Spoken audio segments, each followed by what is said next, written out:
உங்களோட ஸ்கெடியூல் மொத்தமாக பார்த்தீங்க அப்படின்னா 27 ஸ்கெடியூல் இருக்கும். ஓகேவா? ஸோ மொத்தமாக 27 ஸ்கெடியூலில் நீங்கள் கம்ப்ளீட் பண்ணிடுவீங்க. டிசம்பர் 1ஆம் தேதி ஸ்டார்ட் பண்ணுறீங்களா, ஜூன் 14 நீங்கள் வந்து ஸ்கெடியூலை ஃபுல் அண்ட் ஃபுல் கம்ப்ளீட் பண்ணிடுவீங்க. அதுக்கப்புறம் ஃபுல்லாகவே உங்களுக்கு வந்து டெஸ்ட் தான், அதாவது ரிவிஷன் தான், ஃபுல் அண்ட் ஃபுல் ரிவிஷன் தான். ஸோ எக்ஸாம் வந்து எப்படி ஜூலை ஆகஸ்ட்டில் வருது அப்படின்னு வச்சுக்கிட்டீங்க அப்படின்னா கூட ஆகஸ்ட்டில் தான் வரும். ஓகேவா? ஸோ ஆகஸ்ட் செப்டம்பர் இந்த மாதிரி வருது அப்படின்னா கூட உங்களுக்கு 2-3 மாதங்கள் என்ன இருக்கும் அப்படின்னா ரிவிஷன் பண்ணுறதுக்கு இருக்கும். ஸோ அதனால் என்ன பண்ணிக்கோங்க, ஸோ 27 ஸ்கெடியூல் இருக்குது. அந்த 27 ஸ்கெடியூலில் டார்கெட் 1லேருந்து டார்கெட் 5 நான் பிரிச்சிருக்கேன். ஓகேவா? ஸோ ஏன் அப்படி பிரிச்சிருக்கேன் அப்படின்னா ஒவ்வொரு டார்கெட்லேயும் பார்த்தீங்க அப்படின்னா உங்களுக்கு 5 ஸ்கெடியூல் இருக்கும். ஓகேவா? So first 4 schedule full and full நீங்கள் என்ன பண்ணுவீங்க அப்படின்னா போர்ஷனாக படிப்பீங்க. 5வது ஸ்கெடியூல் என்ன பண்ணுவீங்க அப்படின்னா அதுக்கு முன்னாடி படித்த எல்லாத்தையுமே ரிவிஷன் பண்ணுவீங்க. அப்போ ரிவிஷன் அப்படிங்கிறது நீங்கள் ஃபுல்லாக ஸ்கெடியூலை ஃபுல்லாக கம்ப்ளீட் பண்ணிவிட்டு கடைசியாக பண்ணுறது கிடையாது. இடையிலேயே ரிவிஷன் உங்களுக்கு இருக்கும். அப்போ ஒவ்வொரு 5வது ஸ்கெடியூலும் 5, 10, 15, 20, 25ன்னு இந்த மாதிரி 5 மொத்தமாக ரிவிஷனை நீங்கள் ஃபுல்லாகவே எப்போ ஸ்கெடியூல் படிக்கும் போதே நீங்கள் ஃபுல்லாக படிச்சிருவீங்க. ஓகேவா?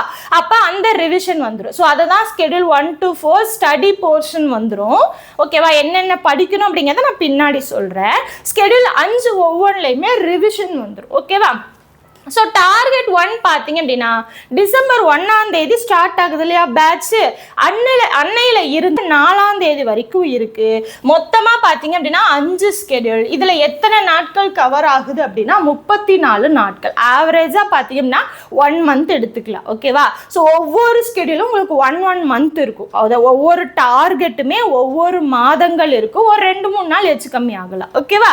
ஸோ அப்போ இதுதான் first target. So first target பார்த்தீங்க அப்படின்னா ஃபர்ஸ்ட் 5 ஸ்கெடியூல். அடுத்து டார்கெட் 2 பார்த்தீங்க அப்படின்னா 4ஆம் தேதி முடியுது, 5ஆம் தேதி ஜனவரியில் இருந்து 15ஆம் தேதி பிப்ரவரி வரைக்கும் இருக்கும். அதுவும் உங்களுக்கு 5 ஸ்கெடியூல் தான். ஸ்கெடியூல் 6 to 9 நீங்கள் ஸ்டடி போர்ஷன் படிப்பீங்க. ஸ்கெடியூல் 10 ரிவிஷன் பண்ணுவீங்க.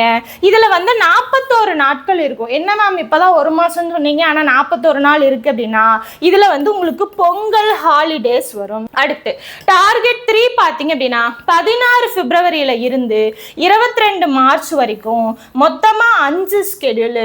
அதில் 11 to 14 ஸ்டடி, 15 ரிவிஷன், அதுவும் 34 நாட்கள். அடுத்து டார்கெட் 4 பார்த்தீங்க அப்படின்னா 23 மார்ச்ல இருந்து 26 ஏப்ரல் வரைக்கும், அதுவும் 5 ஸ்கெடியூல் தான். அடுத்து டார்கெட் 5 மட்டும் பார்த்தீங்க அப்படின்னா உங்களுக்கு 7 ஸ்கெடியூல் இருக்கும்.